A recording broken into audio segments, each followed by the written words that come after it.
Bonjour Anne-Christine, bonjour Marie. Vous nous emmenez aujourd'hui en Italie, d'où cette transition musicale, car il paraît qu'une famille de mafieux fait le buzz actuellement. Oui, c'est ça. Ça se passe à Rome. C'est la famille Casamonica. Et en fait, deux de ses membres ont été invités sur un plateau de télévision. Ils ont battu des records d'audience et évidemment déclenché une polémique. Je vous dis évidemment, mais vous me direz en même temps, mais pourquoi? Eh bien d'abord parce que déjà, on a beaucoup entendu parler de la famille Casamonica cet été. C'était en août dernier, tout simplement parce que le chef du clan a été enterré en grande pompe.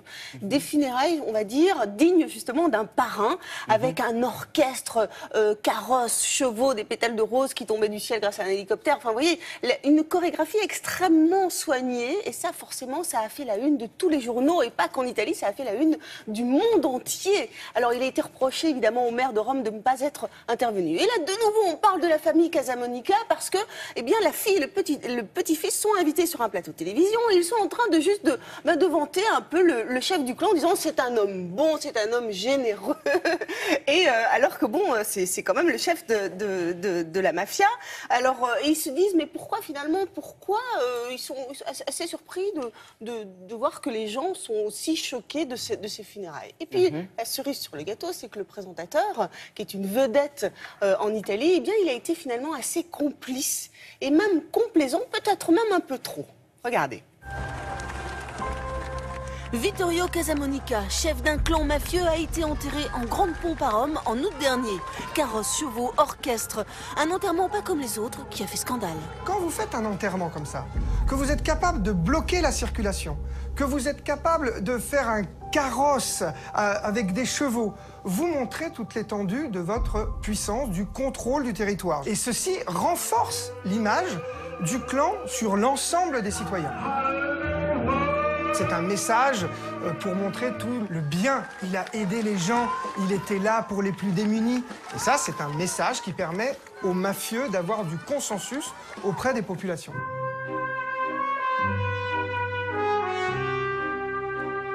L'Italie, c'est le pays de la mafia, c'est le pays des mafias, mais c'est aussi le pays de l'anti-mafia. Cet enterrement grandiose oublie de dire tous les progrès qu'ont fait les magistrats, la justice italienne, pour lutter contre le phénomène mafieux. 3 semaines plus tard, sa fille Vera et son petit-fils étaient invités à la télévision dans Porta a Porta, l'émission la plus influente d'Italie. Ils ont battu des records d'audience et déclenché une vive polémique. Cette idée que le journaliste ne serait pas un militant, qu'il ne devrait pas prendre position face à un phénomène qui existe depuis longtemps, le conduit très souvent, effectivement, à faire ami-ami. On peut reprocher ça aux journalistes, mais c'est oublier toute la partie de l'enterrement. C'est aussi un peu oublier les responsabilités de la préfecture qui a décidé de bloquer la route pour que cet enterrement ait lieu. Mais vous saviez qu'il était interdit de survoler Rome en hélicoptère? Moi, je l'ai réservé. C'était à lui de me dire que je pouvais pas survoler le centre de Rome. Moi, je suis analphabète. Je suis allée là-bas, je l'ai loué. C'est à ce moment-là qu'il aurait dû me dire que je n'avais pas le droit.